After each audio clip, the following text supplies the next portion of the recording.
We've got about 1 billion questions about this thing, obviously. We still don't know anything about battery life or price or weight or anything. We're basing everything on what we saw today, but we can, hypothesize as you do. Sure.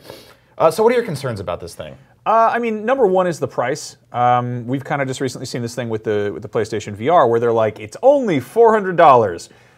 But you need this thing, and then that thing, and unless you have those things from 4 years ago, you're going to need some of those too. So in this case, it's like, what's the default kind of configuration? Because you're going to get out of the box. I'm guessing it's going to have kind of the Pro Controller joystick setup. Yeah. But you might also want the regular Pro Controller on its own. Yep. You might also want to get the weird little kind of classic ones that clip on there. Yep. And what's the interaction between those things in different games? Yeah, if you think about what you're actually getting in the box, you're getting the tablet, which you and I both bought Kindle Fires recently, which go for $40 on Amazon. So I mean, that's a decent enough display for next-gen-ish games. I'd like something a little bit better than that. But no, Nintendo, they're going to find that spot between comfortable, cheap, and durable, because kids will be smashing this thing in the back of a car. You'll get the 2 Joy-Con controllers, and you'll get that charging dock. My guess is, price-wise, this is going to be around $249 to $299. Really? Yeah, I think it's going to be that high. Huh. $199 would be the absolute sweet spot, clean up the stores. Yeah. But $249, $299 is a little bit different. Nintendo doesn't like to sell systems without making a profit on day one, for the most part. This is a thing that they're not going to take a bath on, I wasn't going to say that high. I was going to say that low. I think $249 is. It feels like.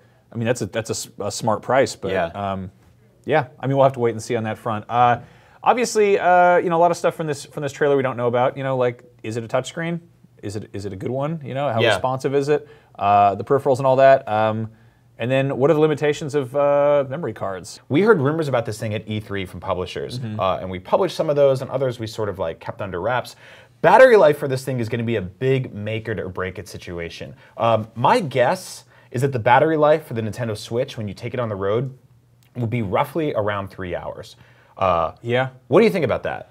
I don't know. Battery technology has come a long way. Yeah. Like, my fiance got some wireless headphones, earbuds, whatever, and I was like, what's the battery on those? She's like 5 hours, and I'm like, they're the size of pills. Yeah. You could eat those batteries and then go to the hospital. Yeah. But this thing is, it's like yay big. Like, you've got an iPhone 7. That thing has a lot of battery power in it. The 7 Plus, I hadn't charged it in a day and a half. So it was at 20%. Imagine the thing is twice that size. Yep. It's going to be obviously kind of a big part of the price, the battery life. There's probably going to be weird ass peripherals that people plug into it. Be like, get your Mad Catz battery booster or whatever. Oh, for sure. And also, if you're a hardcore Nintendo fan and you spent the summer playing Pokemon Go, you probably have an external charger right now. I hope those work with it. I have a really good one. That's going to be a big question: will this charge via standard USB or some wacky proprietary cable? Because that's a big deciding thing there. Even in the trailer we got, there's a clip of them sliding it into a seat back mounted car holder, basically, like one of those weird rich kid minivan backseat things. I feel like if that's something they're showing off, maybe they have faith that it's going to have a proper battery. I feel like 3 hours is kind of insanity. Yeah. So now, one of the other big questions I had about it is whether or not it has a touchscreen. We actually haven't seen any humans or people interacting with this thing as a touchscreen so far yet. We assume it is because the Wii U had one, the 3DS has had one, the 2DS has one, honestly, the DS has had one. I think that the touchscreen aspect is just sort of old hat at this point. It's almost a given that it's a touchscreen. But also, we're pointing out all of the video footage we see here is simulated. Yeah. This isn't the actual game in action. There's no HUD. There's nothing like that. This is a sizzle reel. Yeah. And I think that having touchscreen stuff on there I think they might have just intentionally left it out just because it's one more thing to worry about making it look realistic. For sure. My thing is that Nintendo's always made touchscreens, but they haven't made a multi-touch screen yet. And that sucks because that's what people expect in this day and age. A multi-touch screen, what a great thing it does is it immediately sort of eliminates the use of a stylus.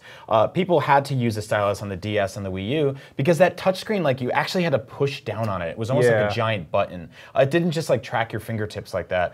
So a multi-touch screen is going to help a lot. I think it'll be cool for stuff like switching items in Zelda or making up for the fact that if you look at this on a surface level, it actually doesn't have a ton of inputs. There aren't really as many buttons as maybe you'd hope for some things. You'd probably have to buy an extra clip that has more buttons on it. Yeah, I also think that Nintendo's made a lot of really awesome touchscreen games over the years. WarioWare specifically is one of my favorite ones. So I'd like to see them port all that stuff over. Speaking of porting, like I said earlier, giant digital library of games. I've now bought my NES games on Wii U, on Wii, and on 3DS. So if I have to pay $1 or whatever it is to port them over again, that sucks, but I'll do it. But what I don't want is to have to rebuy something like Mario Kart 8 or Donkey Kong Country Returns, Super Smash Brothers, games that I put like 100 hours into and spent $60 on. Like, I want those things ported over, like full sale, so I can have them on day one. I'd be pretty stoked if Nintendo jumped on the whole kind of like PlayStation Plus games with gold bandwagon, and maybe they were like, hey, it's, you know, sign up for the IG or the Nintendo Digital Library Service or whatever. Get your Mario library card, and you get to just you get access to old games. Maybe some of them are discounted. Maybe it's just like, hey, these 3 are free this month as long as you keep paying this fee. Yep. I'm also concerned with the sort of the comfort of the Joy controllers or Joy-Con controllers, whatever they're officially calling them. We've seen them split off from the sides and work as sort of like NES controllers, but also since they have their own joysticks, asymmetrical for the first time in a very long time in a Nintendo console. That's since GameCube? Yeah. Wow. It's cool to see that you'll be able to use these things as their own controllers, but like that looks kind of tight. You know, like holding that sideways with your thumbs basically half an inch away from each other. Also, no truly dedicated D-pad. Kind of bummed out about that because Nintendo controllers have always just completely shown when it comes to D-pads. They do it better than anybody else. They invented it. Don't they have a patent on the original like proper cross D-pad? Yep, exactly. Oh, that's kind of weird. As you can see, the plus and minus buttons up there to remove the start and select buttons. Same thing we saw on the Wii U with the plus and minus circle buttons on the motion controllers. But just like I said, you know, I think kids will get into this, but adult men and women with big hands, just big, large lady hands, you're going to want something a little meatier. Now, obviously, you've got lots of control options, so we'll see. And I don't know if this thing in the middle is actually charging these things on the left and right, which adds a whole new depth here. You see battery lights on it, so that's a possibility. You're gonna have a plug that goes into the center part that goes to both of them. Yeah. It's so weird. I really cannot wait to get my hands on this because for the first time in quite some time, this is a nice compromise between Nintendo being very weird and Nintendo kind of going with the flow. Yeah. Like they're making something that's not entirely difficult to make any third-party stuff for. Yep. I mean, like they were putting like, you know, Batman Arkham and you know, Deus Ex, the first one, Human Revolution, on a second screen, and it's like that's a second screen that you have to QA test and develop for, and it's like, of course they don't have third-party support. So it's coming March 2017, the Nintendo Switch. We're going to get very used to saying that name over and over, in the same way where we did with the Wii, where we're like, we got to say this for 5 years now. Yeah, I like that it's actually a word, you know? Switch is kind of nice, so. I totally agree.